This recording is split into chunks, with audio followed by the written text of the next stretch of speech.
Real quick, the only ask I could ever have of you guys is to help spread the word so we can help more women lose body fat, build muscle, reach their goals, and feel insanely confident. And the only way we can do that is if you rate, review, and share this podcast. So the single thing I ask for you to do is if you could leave a review. It will take you 10 seconds and it will mean the absolute world to me and may change the world of someone else. If you are going through menopause and you're dealing with hormonal fluctuations, you are dealing with experiencing different emotions. You are on the roller coaster of emotions. And when you do experience these and you're experiencing all the changes that are happening in your body, these changes can exacerbate the effects of your cortisol on your body and making it way easier to gain weight and harder to lose it.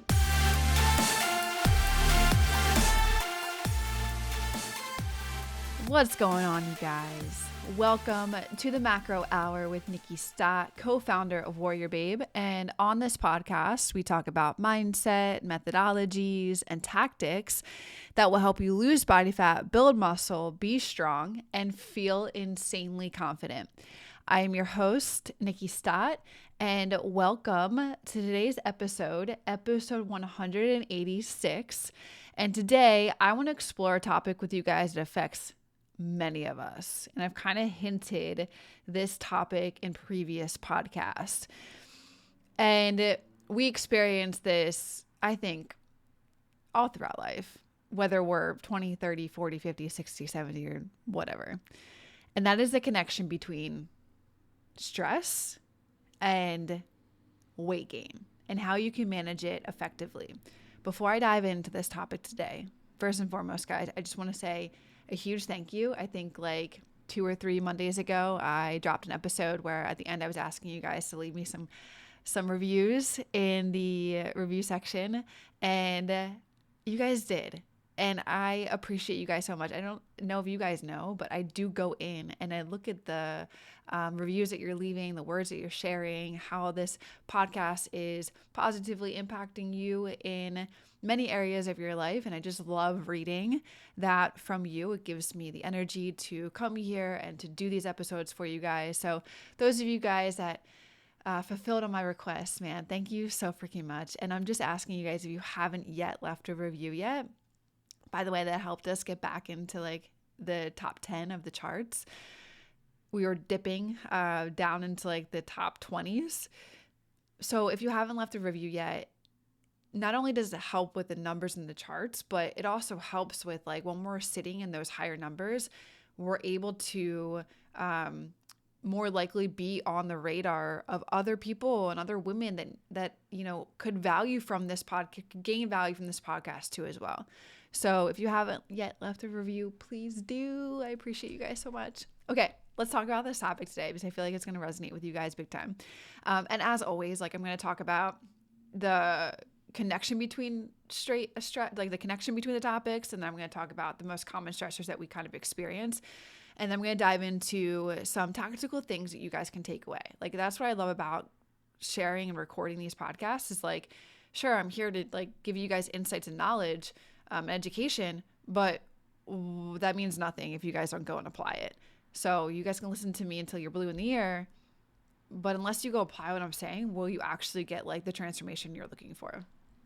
So first, let's just talk about the connection between stress and weight gain. I don't think it's any secret that stress affects our bodies in various ways. I mean, I think it totally affects individuals in different ways. It's so fascinating how literally every single human that we see has a drastically different makeup internally, and we're all so different. So like the human that you see walking down the street is completely different than you. Their makeup is completely different. The way that things affect their body is completely different. And then to the next person that you see and the next person that you see and the next person that you see, it's pretty crazy. To even your husband and your kids, like we are all so different. And stress specifically affects all of us differently and in various ways.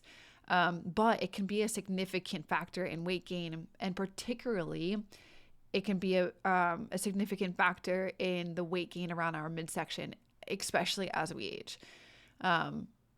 You know, when women are 35, 40, 45, and then going through the world of menopause, premenopause, menopause, postmenopause, a lot of things are changing internally and things that we cannot see. So it's really hard to like understand why these things are happening, because it's things that we aren't able to like, touch.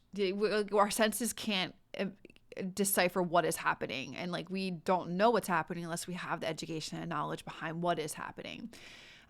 So when you do age, you guys are starting to see that weight gain start to particularly build up in your midsection. And the reason why is when you're stressed out, your body releases a hormone called cortisol. I'm sure so many of you guys have heard this. It's starting to become a very popular topic in the fitness space.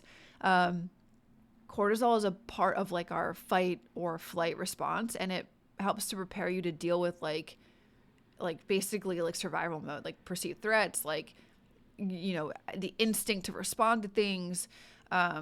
It's just helping you to feel safe. And that's how I want you guys to think about it. In the short term, it's a good thing because it gives you the energy that you need to like respond to challenges and to like survive. But however, when it becomes more chronic, cortisol levels remain elevated for long periods of time. And this can lead to so many issues, leading to like, including the weight gain that I want to talk to you guys about specifically. I want to break it down into science at like a level that which you guys will understand, but elevated cortisol levels will also increase your appetite. So for those of you guys that may feel like overly stressed, I'm going to dive into some of the common stressors that a lot of people experience in a few minutes, but like that being work-related stress, that being family and relationship stress, that be hormone changes, that be financial stress. Like we all experience stress in a different way and it affects our bodies in different ways, as I said. But as those cortisol levels continue to increase, they also increase your appetite. And this makes people want to go for more high calorie, dense, sugary, fatty foods, which are often referred to as the comfort foods. And this is because your cortisol can increase your body's cravings for quick energy sources.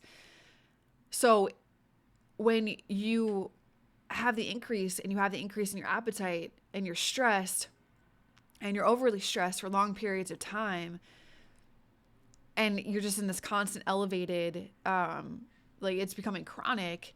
Can you guys imagine, like think about it, if you're personally one of these people that's going through this, like you are maybe somebody that when you are in this constant state of stress or you feel stressed, you want to go for comfort foods. And that's because your body's like, I just need some quick energy source to be able to deal and to respond to the challenges that I'm facing. And like almost like it's like survival mode at that point. And when this happens, it leads to fat storage, and it leads to fat storage, particularly in the abdomen area, and where it's the most challenging weight to lose.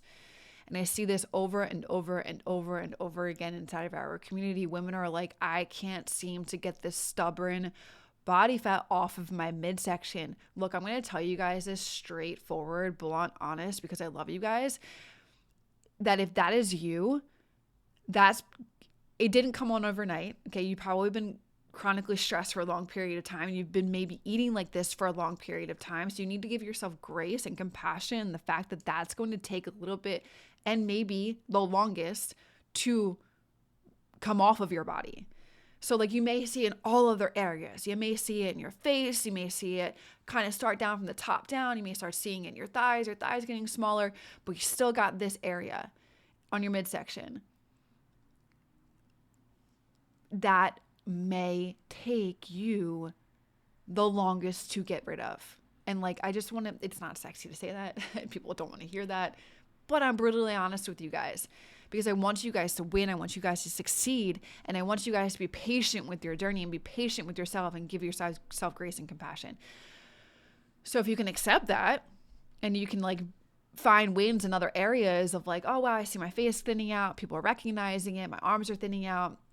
I'm getting more toned. My legs are thinning out, but this midsection, give yourself grace and recognize all the other areas of your life that you're winning at in terms of the results that you're seeing in your body, and know that like with more time, more effort, you guys just consistently sticking to the plan, that midsection will go away.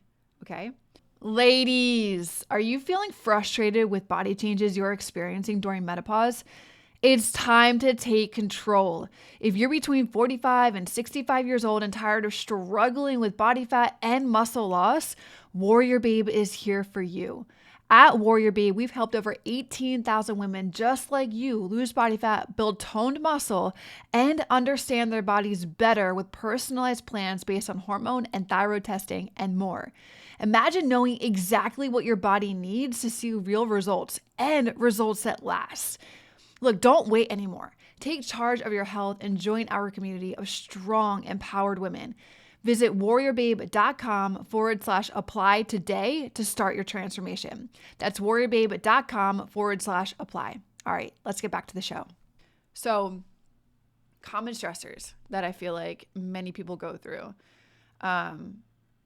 It comes from various sources, and that being balancing work, that being managing family responsibilities, navigating hormonal changes, or even like you dealing with any type of financial situation that you may be dealing with. This all is a different type of variable that leads to stresses. You can be experiencing all four of those. You could be experiencing only two out of the four. You could be experiencing one of them. It doesn't matter. No matter where you're experiencing stress, this is how it may be affecting you. One being work-related stress, whether you're dealing with like the demands of your career, if you're successful, if you're traveling everywhere, you're transitioning into retirement. These types of stresses can be a significant factor in your weight gain. So if you're consistently operating from a high level of stress, this leads to poor eating habits. This leads to lack of sleep. This leads to less time for physical activity. So that is all a very stressful environment that you are putting your body into. Another one being family and relationship stress or managing family responsibilities. You could be caring for an aging parent. You could be supporting your children. You could be dealing with relationship issues. This can all create emotional stress that triggers you to have the unhealthy eating patterns that cause weight gain. Another one being hormonal changes. I mean, as you guys approach menopause, if you're 40, 45, 50, it could be early menopause, you could be going into menopause at 50, or you could be late menopause, no matter what, wherever you're approaching menopause at, hormonal fluctuations make it so challenging to manage your stress. Immediately what just came to my mind, and this probably isn't going to relate in terms of menopause, but it could relate in terms of the emotions that you are feeling during menopause. I just watched Inside Out 2, and if you guys can relate, because you have kids that watch this, like this is a very cartoon movie, and it's clearly age group of like, she was in her teenage years in high school, going into high school, so it doesn't relate to the menopause age, but I think it relates to the emotional aspect. They welcomed new emotions in Inside Out 2, and they welcomed anxiety, they welcomed embarrassment, and they welcomed boredom. And envy was another one. And I freaking love that movie. I think it's absolutely adorable. But in terms of emotions, if you are going through menopause and you're dealing with hormonal fluctuations, you are dealing with experiencing different emotions. You are on the roller coaster of emotions. And I think that movie could relate in that sense of the emotional fluctuations that you may be experiencing. And when you do experience these and you're experiencing all the changes that are happening in your body, these changes can exacerbate the effects of your cortisol on your body and making it way easier to gain weight and harder to lose it. And way more easier to gain in your abdomen area and way harder to lose it in your abdomen area. And so that's why I would refer back to what I just said about being patient, giving yourself grace and compassion. When you are navigating this phase of your life, knowing that, okay, if you've spent X amount of years or time in an unhealthy environment with food because you've been stressed out, or you know that you cope with food, then to give yourself a little bit of grace as you're looking to gain results with your body, because that's going to be an area that takes the longest to come off. So we explore the connection between stress and weight gain, and we talked about some of the common things that are triggered, that trigger stress and that could elevate cortisol levels. So I want to give you guys some practical strategies, as I've been doing in the last couple of the podcasts, for you to walk away from this podcast and be like, okay, where am I maybe struggling in maybe one or two of these buckets that I could at least take some type of accountability in and then action towards making this one bucket better. And then once this one bucket is better, maybe I can move on to the next bucket and I could start making that better. Because managing your stress is something that isn't going to happen overnight. It's going to take time. But I would say it's the most liberating thing that you could do for yourself, because you know that if you have awareness to this, I think this is the most important thing to recognize first, is you are aware that stress is controlling your life and it's not making you feel good.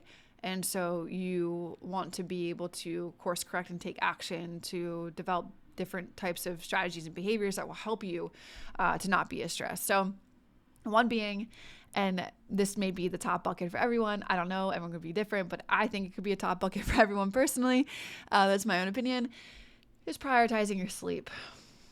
And I'm just going to leave a little bit of a pause there because I am aware that there are so many people who struggle with this aspect.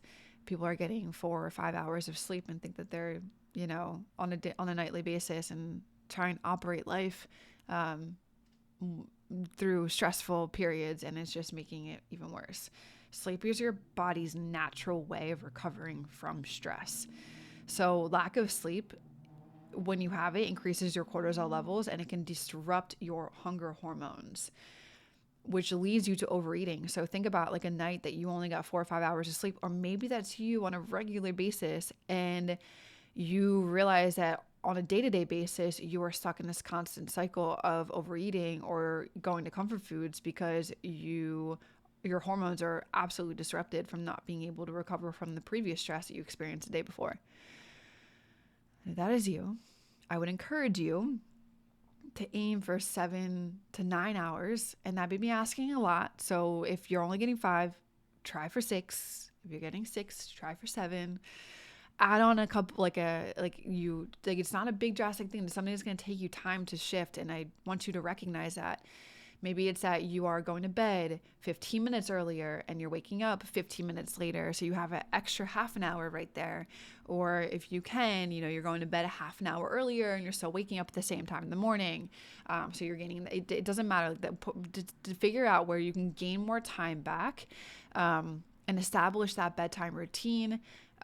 Making sure that you're relaxing before bed. You're not really looking at the TV or your phone or scrolling. Like, these are things I would encourage you to stop, because it is not helping you to have effective sleep. A few other things that I would say in terms of this is, another one being mindful eating. So if you find that you are somebody who is emotionally eating because stress has control over you, then I would recommend that you turn to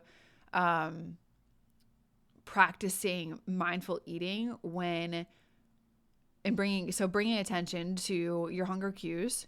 Let's say that you are someone who turns to food for comfort rather than, are you actually hungry, and like recognizing that you're actually hungry, and then you could be satiated from a hunger cue rather than just eating to eat.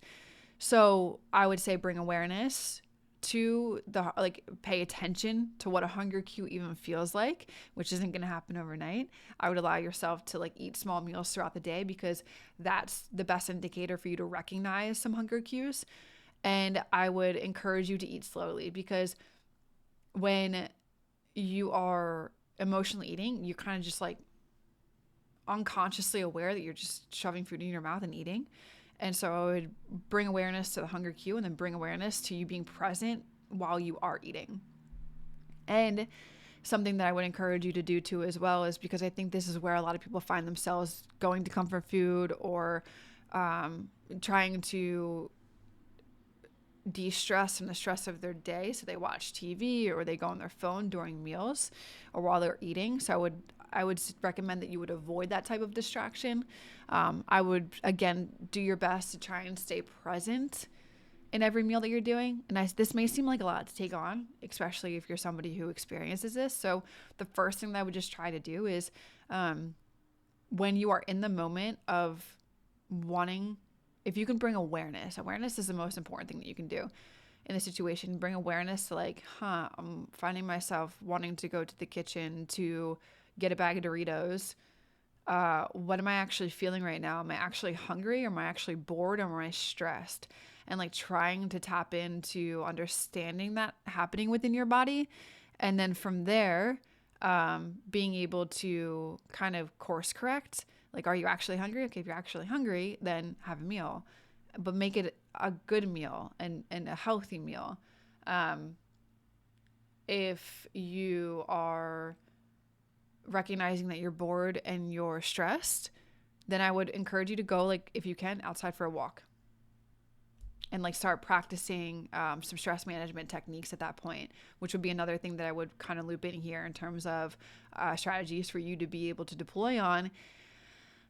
Would be one, reducing stress or stress reducing activities, into putting that into your daily routine. So if you recognize in this moment that you're bringing awareness and you're actually stressed and you're bored, then I would encourage you to either, if you can, go outside for a walk. I would encourage you to maybe take some deep breaths. And I find that it's really helpful to take like a 4-second inhale, a 4-second hold, and a 4-second exhale, and a 4-second hold after that, and doing that a couple of times. When you do that, you're signaling to your central nervous system that like, hey, I'm kind of feeling some discomfort, but like I want you to know that like I'm here, I'm safe, and I'm going to be okay. So I think those are some really strong techniques that, and there's other things like you could do yoga, you could do meditation on a daily basis, any which ways that you can help yourself to relax. Then the last strategy that I would recommend is, and I think that everyone can agree with this, is physical activity, some sort of it. I think it's one of the most effective ways to reduce stress. I know a lot of you guys would agree in terms of like, I go to exercise because it's my me time and it's the time of the day that like nobody's bothering me. I'm not in meetings. I'm not being told that I need to do a project, and my kids are, outside playing or they're at soccer practice. So I'm getting it done. And it's just your body's, it lowers stress, especially over time, which I talked about that in how strength training helps with the mental like aspects of your journey. So over time, it lowers cortisol levels, it releases endorphins, and then it just naturally gives your bodies like mood boosters. So those are some strategies I would recommend. Prioritize your sleep, mindful eating, regular exercise, stress management techniques. And again, like, I'm not saying you need to fix all 4 of those all at once and do it tomorrow. I'm saying recognize maybe which bucket that you're struggling in, and then from there, be able to hone in on that bucket and do things that will help you to get better in that one area. Then you can move to the next. And again, this is a very gradual thing that takes time. And so give yourself grace and compassion for the time that it takes, and patience, most importantly. So all in all, you guys, I think you guys could definitely agree that stress is an absolutely inevitable part of our life, but it doesn't have to control you. It doesn't have to control your health. It doesn't have to control your weight. Like, you are the one that is in control of it, but you have to be the one that will deploy on the actionable, like what I just said, like some of the strategies that will help you to manage your stress. And I hope by you understanding like the connection between stress and weight management and implementing the strategies, that you can manage both, and you can take control of your well-being, you can take control of your health, and you can take control of your weight and achieve the results that you're looking for. So I hope you guys enjoyed that podcast, guys. I love coming here and talking to y'all about some things that I hope maybe it resonates with you in where you're at in the season of life, or maybe 3 months from now, 6 months from now, you'll be like, hey, I remember listening to that podcast and Nikkiey talked about stress. I'm feeling pretty stressed in my life right now. I'm going to go back to listen to it and, and try and put into play some of the things that were shared here. So no matter where along your journey, I hope it resonates with you at some point. All right, guys, appreciate y'all. Love y'all. And I'll see you in the next podcast. Peace out. Hey, guys, real quick. If you're interested in taking your body to the next level, lose body fat, build more muscle, feel more confident, do it alongside one of our 30+ professional coaches. Work one-on-one with her to eliminate all of the guesswork that you may have. And all you need to do is just do the work that she tells you to do to get to those goals of yours. Now, to learn more, click the link below this podcast and apply to our VIP program right now.